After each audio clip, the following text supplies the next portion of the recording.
Là, il va prendre le bœuf, il va le faire sauter.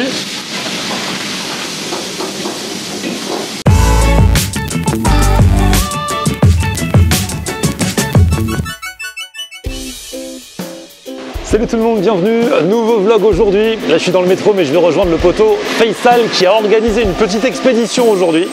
On va dans un resto qu'il a choisi. Je sais que c'est un rapport avec Koh Lanta parce qu'il est juste fan de Koh Lanta. Après j'en sais pas plus, donc on va le retrouver tout de suite et on va checker ça ensemble.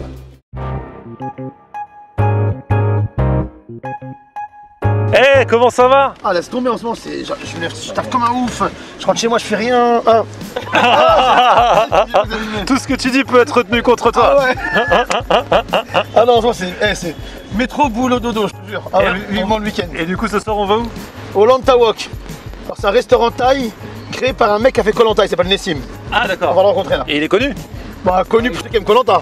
Ouais, ok. Toi t'es connu de toi parce que toi t'es fan de Koh Lanta. Moi je suis fan de Koh Lanta. Normalement ce soir je suis devant Koh Lanta, mais bon, je l'ai enregistré parce que je sais même si on le met en fond, je peux pas voir bien quoi. Ah, parce que du coup dans son resto il passe des Koh Lanta? Bah, il faut des soirées Koh Lanta, je crois, il ramène des mecs de Koh Lanta d'avant. Ah ouais. Bah là il te ramène donc c'est un mec de Koh Lanta d'après peut-être.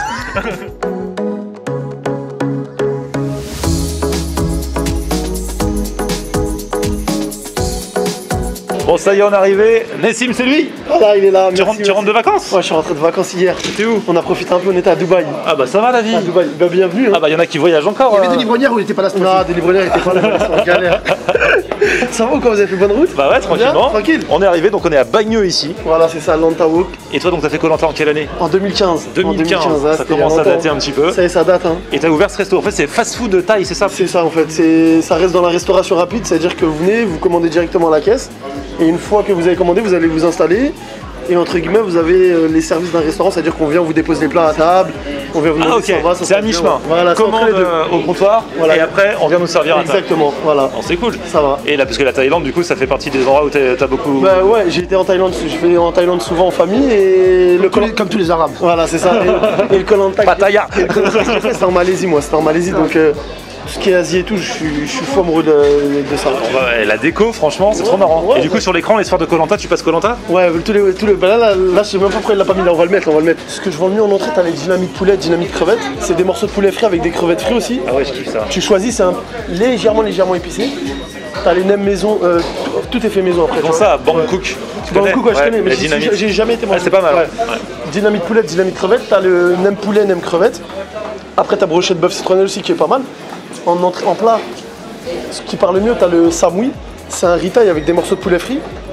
C'est sotoro avec une sauce aigre douce, c'est la sauce sucrée. T'as le loklak, riz à la tomate, tu l'as loklak poulet au bœuf. Ouais. T'as le kankai saté, c'est un riz thaï avec 3 brochettes de poulet, il y a une petite sauce saté, c'est une sauce un peu cacahuète. Après t'as le boboon aussi qui est pas mal, c'est entre la salade et le plat. Et le krabi c'est exactement le même que le samui sauf que c'est des crevettes frites. C'est pas mal, ce samou et krabi, il n'y a pas partout. Ouais, mais c'est exact, ouais. Les deux c'est soit crevettes ou truc. Et après t'as la composition de wok là-bas. On a 5 bases. T'as riz jasmin, riz complet, pâte de riz, nu udon, nu œufs, et t'as la base végé. Une fois que t'as choisi ta base, tu composes, tu fais ce que tu veux. D'accord. Tu mets poulet, crevettes, poivron, oignon rouge, oignon jaune, tu fais vraiment ce que tu veux. Attends, je prends quoi, un riz poulet? Je prends un riz poulet. Lequel? Le poulet frit? Bah je crois. Hein, le samouï? Alors riz thaï, ils sont plus croustillants, façon thaï. Sinon t'as riz thaï et ses brochettes de poulet sauce saté. Je tentais celui-là moi. Le samouï? Ouais. Alors c'est génial parce que du restaurant, il y a une vitre et on peut voir les gens en cuisine wokés comme on dit. Comme je dis, on n'a rien à cacher. Les cuisines là c'est un rush, des fois c'est un peu sale, des fois quand il n'y a personne, bah forcément mais un coup c'est propre. Mais là pendant le rush, comme tu peux voir, il y a plein de tickets, chacun est à son poste.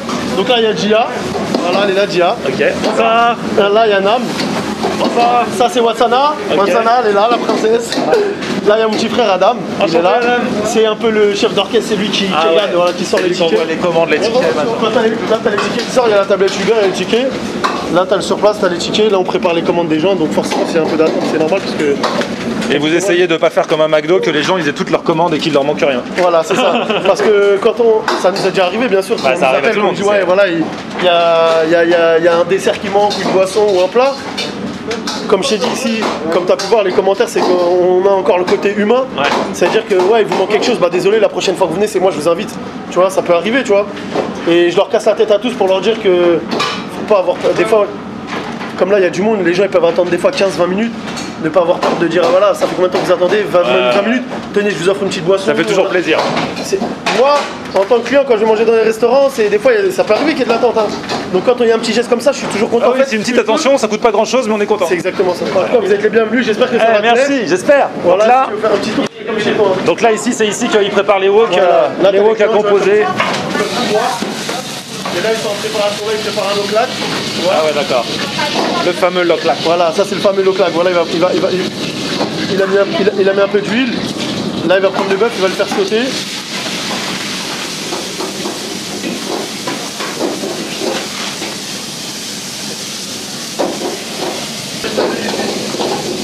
Et ensuite Ah ouais, d'accord, ok.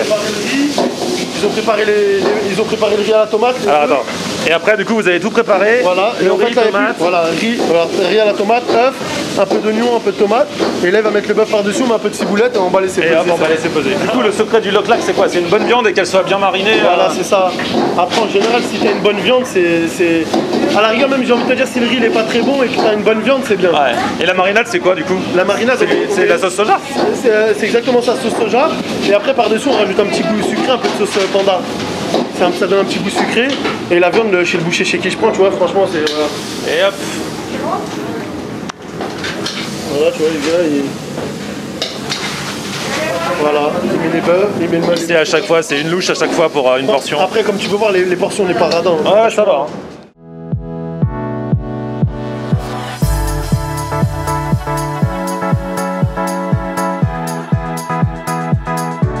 Ah, c'est les dynamites crevettes. Ah, dynamite crevettes et dynamite poulet. Merci beaucoup. Et c'est synchro parce que pile au moment où on est servi. Regardez qui arrive, Denis derrière, c'est parti pour Koh Lanta. Du coup, comme Fango et Faisal, ils sont à fond sur Koh Lanta, je leur ai laissé la vue sur la télé. Moi, je tourne le dos. Moi, du moment que j'ai la vue sur ça, moi, c'est bon. Allez, je tape d'abord dans la crevette là. C'est bon ça. Alors, très bon le poulet là. Franchement, je sais pas avec quoi il est fait, mais il est très bon. moi j'aime bien la sauce. C'est quoi cette sauce? Bah je sais pas, c'est une sauce. Fango, toi l'expert, toi le cordon bleu. Alors, non, franchement, la sauce est très bonne et le poulet il est croustillant comme il faut. Tiens, je vais goûter la dynamite poulet. Bam. Les dynamites, moi je te les dégomme. Ah, les crevettes elles sont vite parties, donc on va se rabattre sur le poulet. C'était bon les crevettes. Eh, t'as kiffé autre chose que du poulet? Je savais pas, j'ai mangé au hasard, hein, j'ai trouvé ça bon. Je n'ai pas mangé sinon. On a aux crevettes, ça y est, c'est bon, c'est mort. C'est bon, tu peux faire Koh Lanta. Parce que tu pêcheras plus facilement des crevettes que du poulet. Mais j'aime pas la noix de coco. Ah. C'est mort. Et on a kiffé hein, la sauce secrète, hein, dommage qu'elle soit secrète. Hein. Attends, tu peux nous la dire, c'est pas nous qui allons la cuisiner après. Non, y a pas de secret. C'est une sauce algérienne si tu veux. Sauce algérienne. Ah, mon krabi, merci beaucoup. Hop là. Donc ça c'est riz sauté aux crevettes. Et toi t'as pris la même truc qui va arriver mais c'est avec le poulet. Ah, ça c'est le tien là. Avec le poulet frit, merci. Allez vas-y. Et ça il arrive jamais à attendre et tout. Tout de suite faut qu'il mange. Hop, hop, hop, hop. Hop, ça arrive pas toi. Dans la tête. C'est archi bon. Toujours dans le riz poulet, mais c'est très très bon. Toute sa vie il mange du riz poulet.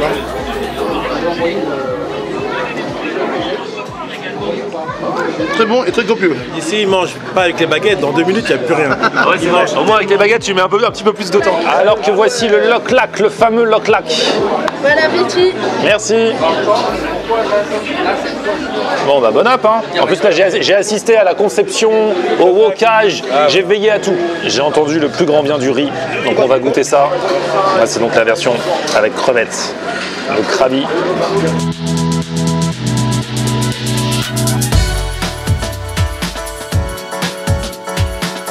Je kiffe le riz hein. Le riz est très très bon. Petit riz de sauté. J'en mange souvent et celui-là franchement il est cool. Du coup t'as un autre riz, toi t'as un riz à la tomate dans le lock-lack c'est ça? Ouais. Alors et là c'est le drame. Non mais par vous. Non mais la tomate. C'est généreux en viande quand même. Ouais, c'est bien servi. Ouais. C'est bien servi au niveau du riz, de la viande, franchement, c'est bon. C'est bon. Et franchement il y a là la dose de riz hein.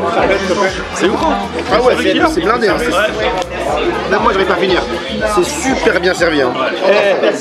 Ça y est, il est de retour. T'étais où? J'étais à la plonge, voilà. C'est le patron qui est à la plonge ici, c'est bien. Hein. Moi j'aime bien, je suis bien quand je suis à la plonge, je suis bien. Je fais la petite vaisselle tranquille. Ouais. En même temps, c'est vrai, regardez lui, la vaisselle, tu détruis. Tiens, mon loulou, alors c'est parti. Donc là, on est devant Koh-Lanta, on a des questions à te poser quand même. Allez, vas-y, je suis tout à vous. Alors, un peu parce que j'ai chaud chez mon papa. Alors franchement, est-ce que vraiment, comme on les voit, il n'y a rien à manger ou il y a un mec à côté? Regarde, t'as vu là, regarde, là, elle est au téléphone, tu peux filmer, elle est au téléphone, elle est en train de pleurer. Et ce qu'il faut savoir là-bas, c'est que, en fait, on galère. T'as vu quand je t'ai dit on galère, ça veut dire qu'on n'a pas de... Là-bas, ce qu'il faut savoir, c'est que les caméramans, ils ont des montres, il y a du scotch dessus. Tu sais même pas quelle heure il est, quel jour on est. Ils font tout pour que tu perdes le sens de l'orientation, pour que tu perdes toute notion de temps. C'est-à-dire que là-bas, en fait, on est allongé toute la journée, et tu sais, on est dans l'imagination. En France, il est quelle heure? Ils sont en train de manger quoi?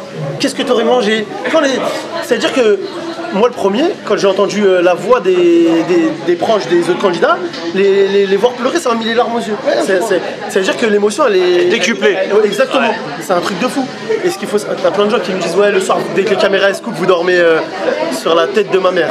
J'ai juré, je suis rentré, j'avais des problèmes de dos à force de dormir sur le sable. Ouais. Ils te laissent galérer, quand on va faire les épreuves elles sont assez loin donc on prend le bateau pendant un certain nombre de temps et vraiment tu galères. Et ce qu'il faut savoir c'est quoi, c'est que moi quand je suis rentré chez moi, j'étais dans ma chambre sur mon lit. Quand j'étais allongé, t'as vu, je suis rentré les premiers jours chez moi, je dormais et genre je me réveillais comme ça en sursaut, je dis le feu. Mais t'as vu, un truc tout con c'est que je me suis réveillé peut-être 4-5 fois dans la nuit les 5 premiers jours, je pensais que le feu allait s'éteindre alors que j'étais dans ma chambre. Là-bas le feu, tu perds tes morts. C'est-à-dire qu'on se relayait, on se levait peut-être 15-20 fois dans la journée, dans la nuit pour mettre un peu de bois, tout ça. Ah, c'est une galère. Mais humainement, c'est une expérience extraordinaire. Du coup, t'as gardé contact avec ton équipe? Ouais, bah après, en fait, on a un Facebook, entre guillemets, il y a du premier candidat, du premier Koh-Lanta au dernier. Ah ouais. Et il y a des week-ends qui sont organisés, le week-end des copains. On se retrouve tous... Et des copines. Bah ouais, entre guillemets, c'est copain, c'est K-O-H-P-I-N. Tu vois, copain. Et donc on organise un ou deux week-ends dans l'année, on se retrouve tous et en fait c'est avec des personnes qui ont vécu le même rêve. Tu vois, moi quand ma femme je lui raconte, elle est contente mais elle l'a pas vécu, tu vois. Et donc quand on est entre nous, on se retrouve et tout, on kiffe. Des fois on regarde des épisodes, ici la finale, des fois t'as plein de candidats qui viennent, qui regardent le Koh-Lanta tous ensemble et c'est des moments extraordinaires, tu vois. Mais humainement, magnifique. Bon, et bah franchement on a bien mangé, c'était copieux, toi du coup tu remportes un peu là. Ah oui, bah oui, je remportais. C'était trop pour lui. Il y avait tellement... Franchement on peut pas dire qu'ils sont radins au niveau des portions ici. Ah ouais. C'était bon, franchement c'était du taille, franchement simple, classique, mais franchement bon. Ouais. Et c'était bon. Franchement on a validé. On va rentrer, on va bien dormir. Merci Anessim, du coup... Je vais rentrer à des Koh-Lanta. Ouais. Parce que là du coup on l'a dérangé, il pouvait pas bien regarder calmement donc il va regarder le replay. Merci à tous en tout cas, à très bientôt pour de nouvelles aventures. Petit pouce vers le haut si vous avez kiffé la vidéo. Vous vous abonnez à ma chaîne et on se retrouve sur mon Facebook, c'est Florian Honner. Et Twitter, Snapchat, c'est... Salut, ciao.